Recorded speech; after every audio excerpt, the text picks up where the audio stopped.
பழனியில் நடைபெற்று வரும் முத்தமிழ் முருகன் மாநாட்டில் ஆன்மீக சொற்பொழிவாளர் சுகிசிவம் பேசினார். அந்த காட்சிகளை பார்க்கலாம். என்று ஒரு அடையாளம். இந்த வள்ளி திருமணம் இந்த நாட்டில் சாதிச்ச சாதனைகள் கொஞ்சம் நஞ்சம் கிடையாது. ஆங்கிலேயர்கள் இந்தியாவை ஆண்டு கொண்டிருக்கிற காலம். அப்ப ஆங்கிலேயர்களை எதிர்த்து நீங்க பேசுனா அரெஸ்ட் ஆயிடுவீங்க. ஆங்கிலேயர்களை எதிர்த்து எழுதுனா நீங்க கைதாயிடுவீங்க. ஆங்கில ஆட்சிக்கு மாறாக எதுவும் சொல்ல முடியாது, கைதாகிடுவாங்க. ஆனா அந்த காலகட்டத்தில் நம்பால் கெட்டிக்கார வள்ளி திருமணம் டிராமா போடுவான். அந்த வள்ளி என்ன பண்ணுவான்னு கேட்டீங்கன்னா வெள்ளைக்காரனை திட்டுவான். ஆனா சட்டப்படி ஒன்றும் பண்ண முடியாது.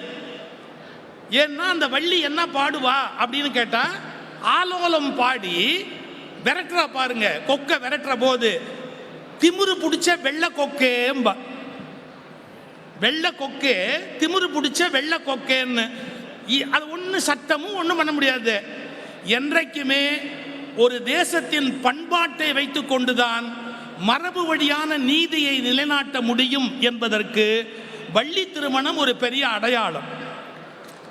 சங்கரதாஸ் சுவாமிகள் பாட்டு எழுதி அதன் பிறகு அந்த நாடகத்தை கொண்டு வருகிற போது ரொம்ப அழகா பார்த்திப ராஜா சொன்னார். ஒரு 4 வரி மட்டும் சொல்ற பாருங்க. வெள்ளைக்காரனை எப்படி திட்டுறா பாருங்க. வெள்ளை வெள்ளை கொக்குகளா வெகு நாளா இங்கிருந்து கொள்ள அடிச்சீங்களா? வெள்ளை வெள்ளை கொக்குகளா வெகு நாளா இங்க இருந்து கொள்ள அடிச்சீங்களா? கோபம் வரும் போயிருங்க. இது வெள்ளைக்காரனை பார்த்து வள்ளி பேசுற பேச்சு. ஆனா கொக்க வச்சு பேசுறா. அது பெண்களுக்கு ரொம்ப சகஜம். மாமியாரை பேச மாட்டாங்க, கோழியை பேசுவாங்க. என்ன கொண்டையை சிலிப்பிக்கிட்டு போற அப்படிம்பாங்க. அது கோழிக்கு இல்லை, அந்த வீட்டு தேவதைக்கு இல்லையா?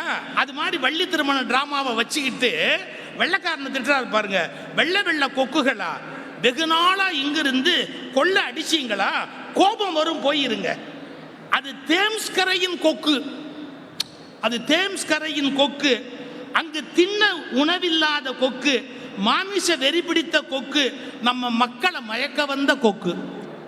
இப்படி நாடகத்தின் மூலம் தெய்வ பக்தியையும் அதே நேரத்தில் தேச பக்தியையும் வள்ளி திருமணம் என்ற நாடகம் வளர்த்திருக்கிறது. அப்படிங்கிறத முதல்ல நம்ம மனப்பூர்வமாக நினைக்கணும்.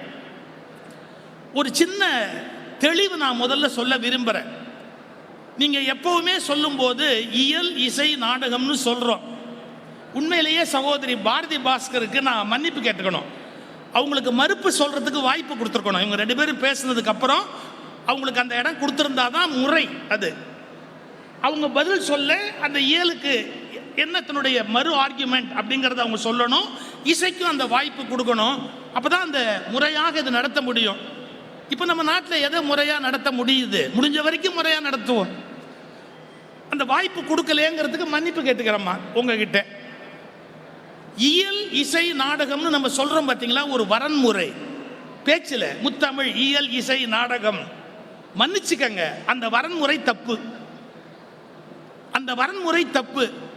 இயல் முதல்ல, இசை 2, நாடகம் 3 அப்படின்னு சொல்ற வரன்முறை தப்பு. இப்படி கணக்கு பாருங்க.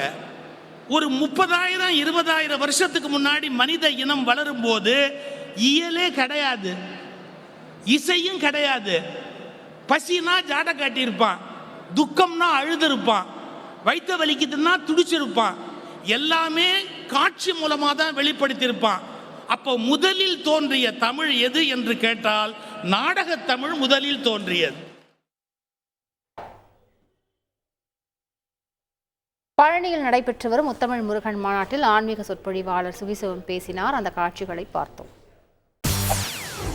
செய்திகளை உடனுக்குடன் தெரிந்து கொள்ள உடனே சப்ஸ்கிரைப் பண்ணுங்க.